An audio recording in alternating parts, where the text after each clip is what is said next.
Union Minister Smriti Irani has sparked a controversy with her opposition to paid menstrual leaves. She said that menstruation is not a handicap and it shouldn't warrant a specific policy for paid leave. She stated this while responding to a question by Rashtriya Janata Dal member in the upper house, Manoj Kumar Jha, on the menstrual hygiene policy. Question is that what measures are in place to make compulsory provisions for employers to grant certain number of paid menstrual leaves to female employees? Thank you, sir. Minister. So as the gentleman would concede that as a menstruating woman, I can very particularly in this house say, menstruation and a menstrual cycle is not a handicap. Neither it's a natural part of a woman's life journey. Given that women today are opting for more and more economic opportunities, I will just put my personal view on this, sir. I'm not the officiating ministry. We should not propose issues where women are in some way denied an equal opportunity just because somebody who does not menstruate has a particular viewpoint towards menstruation. This has sparked controversy on social media where people are sharing their thoughts on paid menstrual leave. Today we have with us Kavitha Reddy, INC General Secretary and an activist, to share her opinion on paid menstrual leaves and how it can be implemented. So the first thing we want to know from you was, ma'am, that Union Minister Smriti Irani just said that, women should not have paid menstrual leaves because it's not a handicap. Menstruation is not a handicap. So what do you have to say about that? I think what I as a minister who is also a woman, I expected a better response from a person who has a lot of responsibility towards 50% of the population of this country. Unfortunately, by using the term handicap, I think she's sort of, not only discriminating 50%, but also discriminating others also.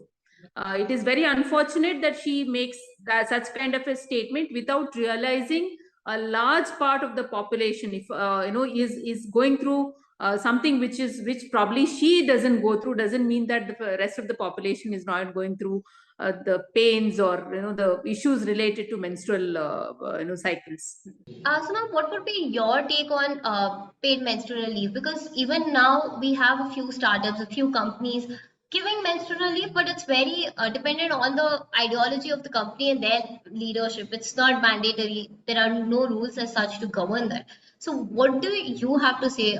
Should there be a paid menstrual leave? Should it be mandatory for companies? I think it should be, honestly speaking, I think it should be mandatory for all the companies.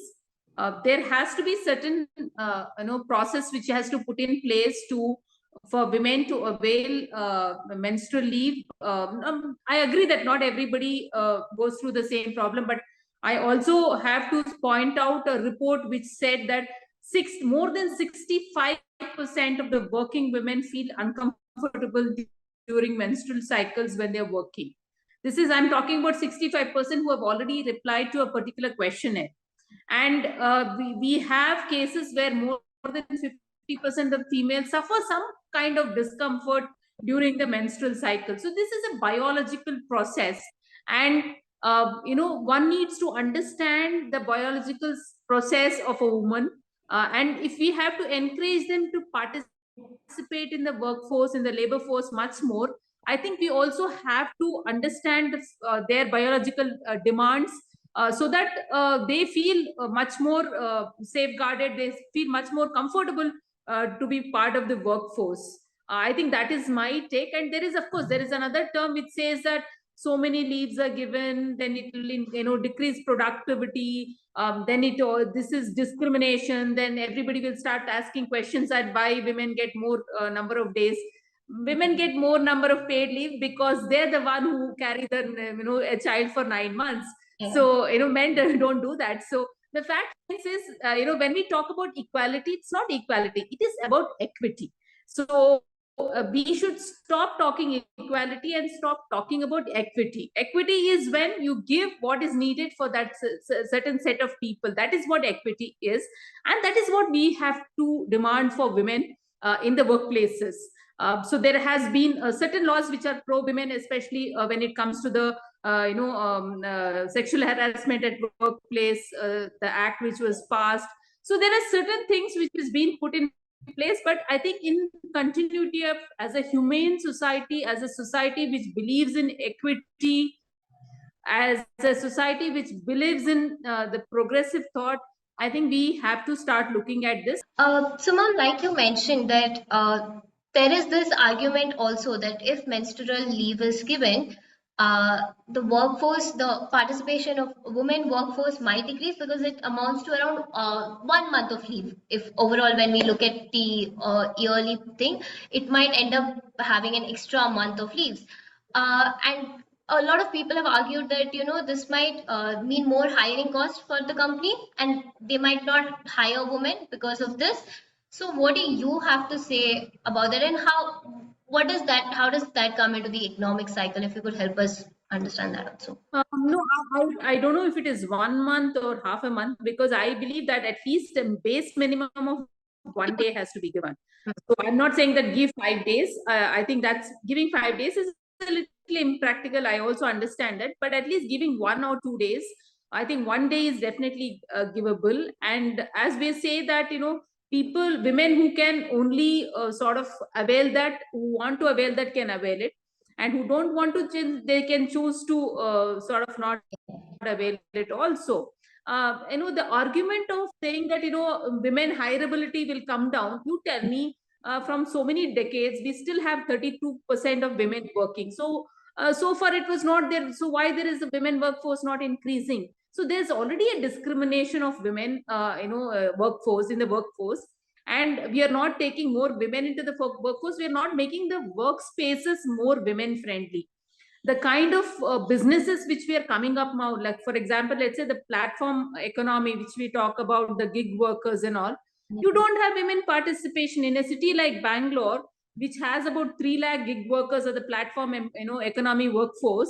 You probably will have 10 or 15 women workers. So there are platforms, there are new economies which are anyhow keeping women out of it. So we have to get women into the workspace by providing the necessary opportunities, and also understanding their biological set. So this is very important, and it's not only the industry but also the government has to play a role in it. If the government tomorrow turns around, says that it is mandatory for you to have 50% of your workforce as women, and the more women you hire, we will give you tax exemption, then automatically they will start hiring. So I am not saying that put all the entire onus on the industry, but also if the government starts incentivizing organizations, which happens in many countries, which happens in country like Canada, Norwegian countries, in US also, many states in US, where they promote women hiring through a process where the government can give some kind of a benefit, a tax benefit or some kind of a benefit to these organizations which hire more women. I think that should be the step, rather than fighting, saying that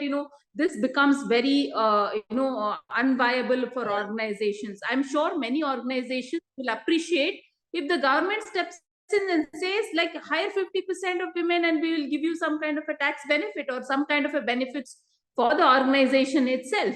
So when it is complied globally, why can't we comply it in India is a big question. Also, ma'am, talking about the organization's point of view, like we have seen a lot of new age startups, take this menstrual leave into their hiring process, and they actually advertise it to hire more women. Zomato, Swiggy, they had their campaigns based on that they give menstrual leave. Also now, I think at least in Bangalore, we see that a lot of startups are showcasing themselves as being more inclusive, and they give these paid leaves. They give paternal leaves to the fathers also now, that okay, you might also take that leave when the baby is born. What do you think the organization's role should be? Because this comes from a government. If the government has no bill, they don't mandate this thing. It comes with the government thing, but the private sector can still choose to opt for it. They can still do it, but a lot of companies already have menstrual leave policies. So where do you think the private sector can come into play?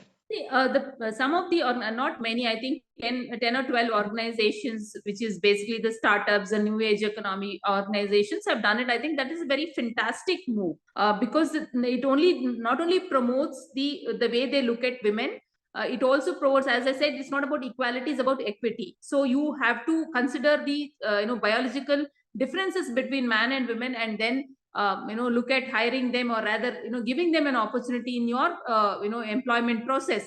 I think that's a very good thing. And if the organizations decide, I think they can make it happen. I myself been an entrepreneur.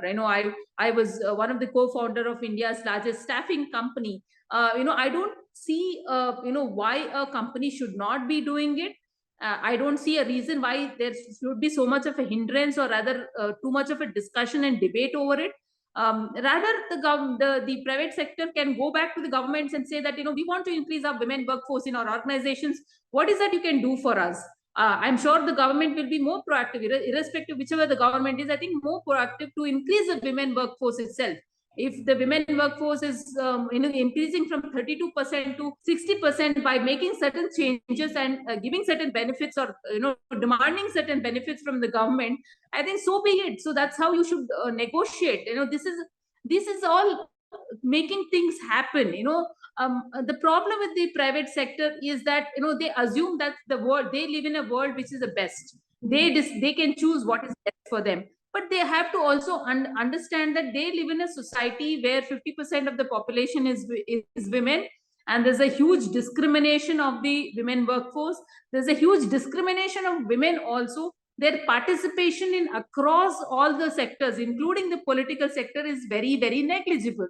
So if you have to kind of make changes so that there is better workforce coming into the market for seeking job, then you also have to take a step forward and work with the government.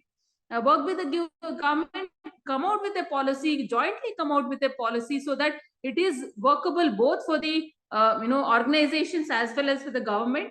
So the government will get a benefit saying that yes, we have increased the women workforce in our state or in our country, and the industry will get better and more productive workforce. Yeah, overall, we've always spoken about, this menstrual aspect has got a lot of attention in terms of school, because a report by NGO Dasra and USAID had revealed that 23 million girls in India drop out of school annually because of periods. So, and government has taken steps in this aspect, that school students don't drop out. But the same thing, it's very hard to implement once they are an adult into colleges or into workforces, like we have been discussing. What do you have to say about this from the transition from school to colleges? Because menstrual cycle happens throughout, irrespective. It starts there. We understand that the young girls don't know about it and it takes a time. But the cramps or the other hormonal changes continues to happen.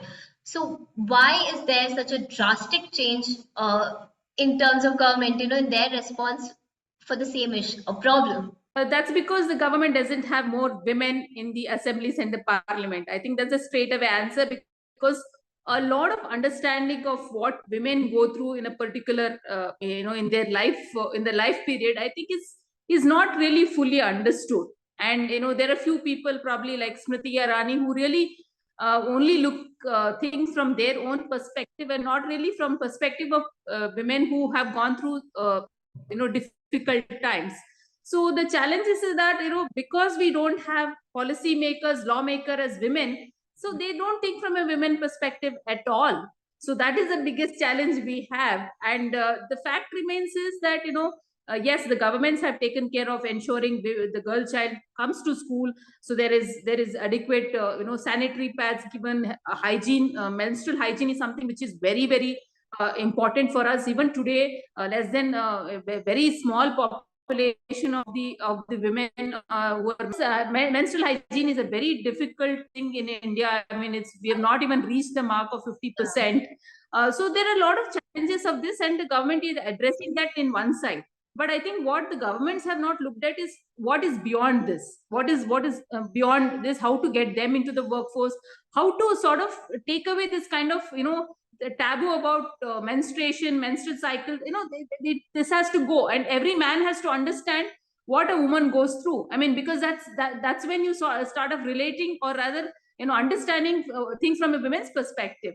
It's important, and if the government has not seen this all these years, maybe we should make it happen now, so that there is some kind of a humane angle set to it, and more importantly, women feel yes, they're accepted as they are, and their problems are understood and their problems are recognized. Also, ma'am, lastly, because we spoke about discrimination, what measures, what would be the solution for this? Because be the discrimination in the workforce, and like you've already mentioned, that the workforce of women is very low in all the sectors in India.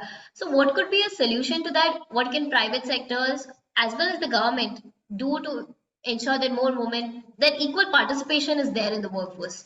Recently I met up with this girl who has been doing this campaign across the country. Her name is Ranjita Priyadarshini. So she happened to meet me, and I got her to meet up with a couple of ministers in Karnataka, the health minister Gundu Rao and Dinesh Gundu Rao, and the labor minister Santosh Lad. I mean, I've made a presentation to them. I've also sent out a request to them that there should be a policy which should come out that women working in the government sector as well as private sector should be at least eligible for 1 day of paid leave, paid period leave. And I've also given out the reasoning. If there is a difficulty in it and that there is a challenge in it, the government should step in and give some kind of a reimbursement to the private sector, or some kind of a tax benefit. They not only give leave, but they also increase the number of women in their workforce. So this has to be a carrot and stick methodology, which is working fine in many countries. And we have to adopt this carrot and stick methodology so that the private sector don't feel the pinch of it, but also ensure that they're participating and they're also adhering to the law. I think that's what my recommendation to the government is. Thank you so much, ma'am. Thank you for doing this.